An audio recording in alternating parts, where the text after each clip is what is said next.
Les doy la bienvenida. Soy Gonzalo Duque Escobar, profesor de la Universidad Nacional de Colombia, sede Manizales. Hoy vamos a adentrarnos en un análisis detallado sobre un espacio que considero absolutamente vital para nuestra ciudad, la Plaza de Mercado de Manizales, o como la conocemos todos sencillamente, la Galería. Un espacio que, como vamos a ir descubriendo, es muchísimo más que un simple centro de abastos. El punto de partida, el detonante de esta reflexión, fue precisamente su 70º aniversario, el de la estructura actual. Esta fecha me pareció, la verdad, una oportunidad inmejorable para ir más allá de sus muros, para examinar con lupa su trayectoria histórica y, sobre todo, para plantearnos preguntas claves sobre su futuro dentro de ese organismo tan complejo y vivo que es Manizales. Y aquí es donde planteo mi tesis central. La galería no puede ser vista como una pieza de museo, como una reliquia estática. No, es un organismo vivo que refleja, que expresa las contradicciones de nuestra vida en la ciudad. Ahora mismo se encuentra en una encrucijada, en una tensión constante entre su profundo arraigo cultural y las enormes presiones de una economía globalizada que, seamos claros, prioriza las grandes superficies. El reto, por lo tanto, es de una complejidad mayúscula. Para poder abordar toda esta complejidad, he estructurado el análisis en 6 partes. Primero, haremos un recuento de sus desafíos a lo largo de estas 7 décadas. Después, veremos su evolución física, ese paso de plaza a pabellones. En tercer lugar, analizaremos su papel como corazón y articulador urbano. Luego defenderemos la importancia de su nicho rural y artesanal. También haremos un análisis bastante crítico de algunas intervenciones recientes, para finalmente proponer una visión técnica que busque un equilibrio, modernizar sí, pero también proteger este patrimonio. Empecemos, pues, por el principio. Esas 7 décadas de desafíos. Hay que entender que durante todo este tiempo, la galería ha funcionado como una especie de microcosmos donde se manifiestan todas las tensiones socioeconómicas de Manizales. Hablamos de esa dialéctica entre el campo y la ciudad y de la complejísima coexistencia entre la economía formal y la informal. Porque, históricamente, la plaza de mercado ha tenido una función primordial como nodo, como un punto de conexión. Ha sido siempre el destino natural de los caminos veredales, ese punto de convergencia donde la producción agrícola de toda la región llega para abastecer a la ciudad.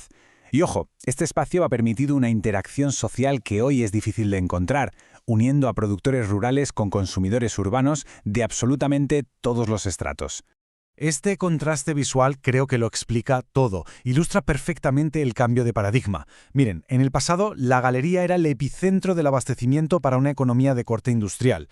Hoy, su gran desafío, su reto existencial, es competir en un escenario globalizado, uno que está dominado por la lógica de las grandes superficies y por un modelo de consumo que a menudo lo que hace es deshumanizar la producción, borrar el rostro de quien produce. Bueno, abordemos ahora su evolución física y social. La transformación de la arquitectura de la galería no es un hecho que ocurra por casualidad. Es un reflejo fiel, casi un espejo, de las mutaciones demográficas y urbanísticas que ha vivido Manizales en el último siglo. Observemos esta cronología, es muy reveladora. En 1905, con la creación del departamento de Caldas, Manizales era una ciudad pequeña, de apenas 30.000 habitantes. Solo 5 años después, en 1910, el mercado se traslada a la Plaza Alfonso López. Luego, en 1923, el Templo de los Agustinos consolida el perímetro del sector, le da una nueva entidad. Y el hito fundamental llega en 1951. La ciudad ya supera los 125.000 habitantes y se decide acometer el diseño y la construcción de la actual Plaza de Mercado, una obra de una envergadura tremenda, de los arquitectos José María Gómez, Alfonso Carvajal y Jorge Arango. Y esta secuencia de imágenes documenta esa transición clave. Podemos ver el paso de las estructuras más efímeras, como los toldos y los tenderetes, a las barracas de madera y, finalmente, a los pabellones que conformaron las galerías entre 1912 y 1951. Lo que estamos viendo en realidad es la materialización de un esfuerzo de la ciudad por ordenar y formalizar su espacio comercial. Y ahora vamos a ampliar la escala de análisis. Es crucial, de verdad, entender la importancia sistémica que tiene la galería dentro del tejido urbano de Manizales. No podemos verla como un elemento aislado, porque no lo es. Funciona como un nodo que articula funciones a escala de toda la ciudad. Para entender esto, tomemos como referencia este plano de Manizales de 1930.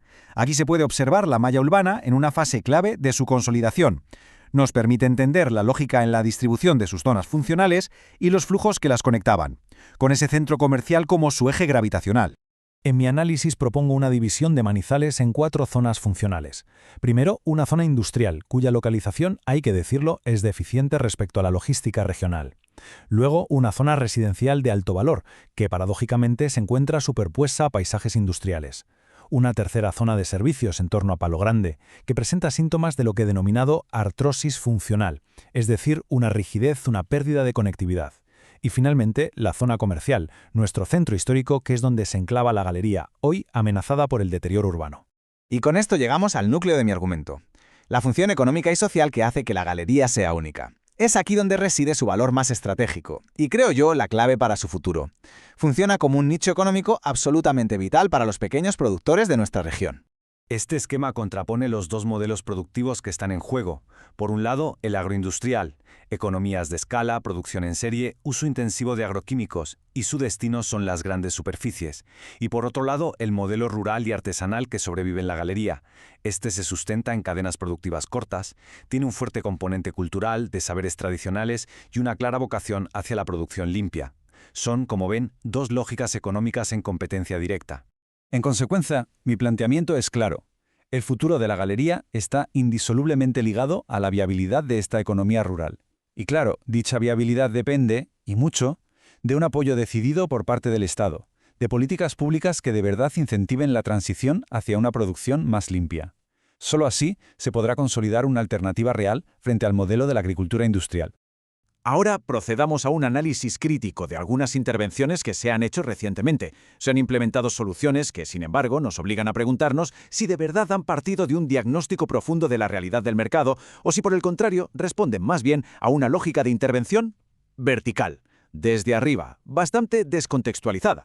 Un caso de estudio perfecto es la instalación de 180 módulos de acero en 2017 para los vendedores informales. La pregunta que yo planteé en su momento y que sigue absolutamente vigente es, ¿fue esto una solución creativa o fue una intervención que, al carecer de un enfoque integral, se arriesga a legitimar la ocupación del espacio público y, de paso, a generar una competencia desleal para el comercio que sí es formal? Y, paralelamente, no podemos ignorar el impacto económico del comercio formal. Esta cifra, 2.270 millones de pesos, corresponde a las utilidades y regalías que el concesionario, Centro Galerías Plaza de Mercado, ha transferido a Infanizales a lo largo de 20 años. Este dato demuestra por sí solo la enorme relevancia económica que tiene la estructura formal de la galería. Y para dimensionar el reto de la informalidad, esta cifra es elocuente. En Manizales tenemos cerca de 2.000 vendedores informales censados en puntos críticos de la ciudad, y el entorno de la plaza de mercado es, sin ninguna duda, uno de los más complejos. La escala del problema, por tanto, es considerable. Y aquí vemos el resultado sobre el terreno. Vemos los módulos de acero conviviendo con otras formas de comercio informal que siguen ocupando el espacio público. Es la evidencia de lo que ocurre con las soluciones parciales y del conflicto latente por el uso de cada metro cuadrado en todo el sector. Muy bien. Tras el diagnóstico y el análisis crítico, pasemos a la fase propositiva. En esta sección final quiero sintetizar una serie de recomendaciones técnicas para el futuro de la galería. Recomendaciones que buscan encontrar ese difícil equilibrio entre la modernización, que es necesaria, y la protección de su patrimonio, tanto el material como el inmaterial.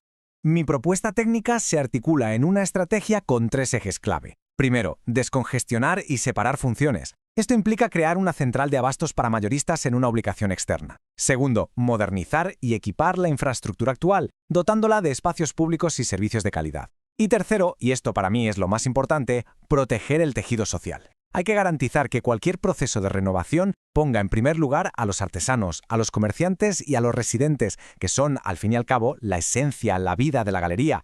Y quiero cerrar con esta reflexión, que es, en el fondo, una llamada a la acción.